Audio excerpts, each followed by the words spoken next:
அடுத்து ஒரு முக்கியமான தகவல் பார்த்தீங்கன்னா, இன்றைக்கி வந்து என்ன சொல்லியிருக்காங்கன்னா, சிறைகள்லாம் இருக்குல்ல, இஸ்ரேலுடைய சிறைகள், அந்த சிறைகளுக்கு வெளியே வந்து முதலைகளை விடலான்னு பேசியிருக்காங்க. எதுக்காக சிறைகளுக்கு வெளியே முதலைகள்னு பார்த்திங்கன்னா, இஸ்ரேலுடைய சிறையில் பாலஸ்தீன மக்கள் இருக்காங்க. அதாவது இங்கிருந்து காரணமே இல்லாமல் பிடிச்சிட்டு போய் சித்திரவதைப்படுத்தக்கூடிய அப்பாவி மக்களும் அதுக்கப்புறம் போராளிகளும் இருந்துகிட்ருக்காங்க. அவர்களுக்கு எல்லாருக்குமே ஒரே நேரத்தில் தூக்கு தண்டனையை வந்து நிறைவேற்றுறதுக்கான ஒரு மசோதாவை பாஸ் பண்ணியிருக்காங்க. அதை வந்து பார்த்திங்கன்னா வன்மையாக எல்லா நாடுகளுமே கண்டிக்கிறாங்க. ஆனால் இஸ்ரேல் வந்து என்ன பண்ண மாட்டான், எதுக்கும் பயப்பட மாட்டான். எல்லாத்தையுமே அங்கே இருக்கக்கூடிய 10,000 பேர்த்தையுமே கொல்றதுக்கான திட்டத்தை தான் அவன் போட்டிருக்கான்.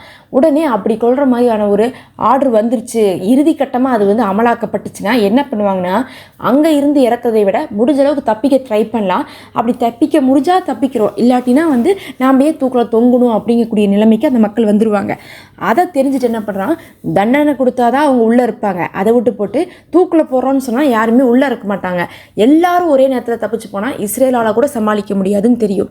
அப்படி தப்பிக்கக்கூடாதுன்னா அவங்க இருக்கக்கூடிய சிறைகளுடைய வெளியில் வந்து முதலைகள், அது சம்மந்தமான பண்ணைகள் அதையெல்லாம் வளர்த்தி விட்டோம்னா அங்கேருந்து அவங்க குதிச்சாங்கன்னா முதலையிட்ட மாட்டிப்பாங்க. அதனால முதலைக்கு பயந்தே அவங்க உள்ளே இருப்பாங்க. அப்படிங்கிற மாதிரி இன்றைக்கி வந்து ஒரு திட்டத்தை கொண்டு வந்திருக்காங்க. முதல் கட்டமாக அது பாஸ் ஆகிருக்கு. இன்னும் 2வது கட்டம் 3வது கட்டம் தான் வந்து பாஸ் ஆனதுக்கு பிறகு அதை அமல்படுத்துவோம்னு சொல்லிட்டு இன்றைக்கி இஸ்ரேல் வந்து அறிவிச்சிருக்காங்க. நிறைய தேவையில்லாத வேலைக்கு தான் வந்து என்ன பண்ணுவாங்க, இஸ்ரேல் செலவு பண்ணிட்டு உட்காந்துருப்பாங்க. அவங்களுக்கு ஒரு வெறி, அங்கே இருக்கக்கூடிய காசா மக்களை வந்து அழிக்கணுங்கிறதுக்காக. ஒரு 10,000 பேர்த்தை அழிக்கிறனால அங்கே எந்த ஒரு லாபமும் இஸ்ரேலுக்கு இல்லாட்டினாலும் கூட அவங்களுடைய அந்த ஈகோக்காகவே என்ன பண்ணுவாங்க, அழிப்பாங்க. அடுத்தது எகிப்து பார்த்திங்கன்னா அவங்களுக்கு ஒரு ரணகலத்துலேயே குதுகலன்னு தான் சொல்லணும்.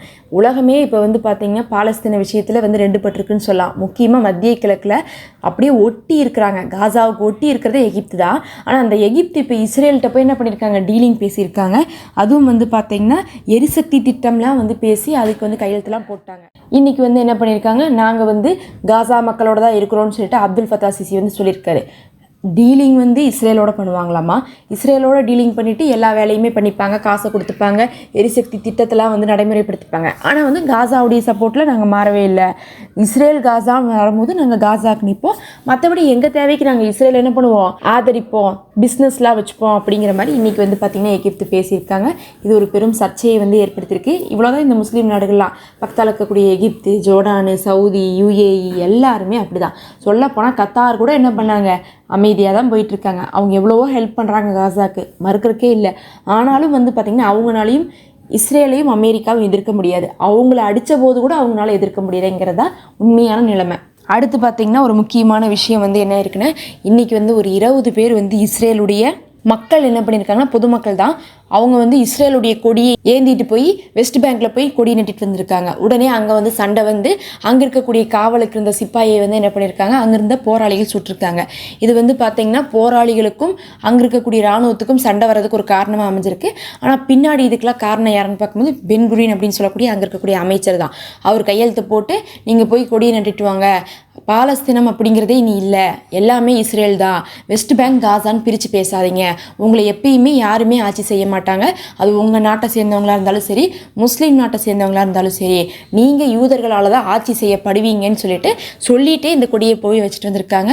அதனால் பெரும் சண்டை வந்து இப்போ என்ன ஆகிட்டு இருக்குன்னா அந்த இடத்துல போயிட்டுருக்கு. தொடர்ச்சியாக வெஸ்ட் பேங்க்கில் ஒரு பக்கம் இது நடந்துக்கிட்டே இருக்குது. அவங்களுமே வந்து போரே இல்லாட்டினாலும் அமைதி இல்லாமல் இருந்துகிட்ருக்காங்க. இதெல்லாம் தான் இன்றைக்கி வந்து முக்கியமான தகவல்.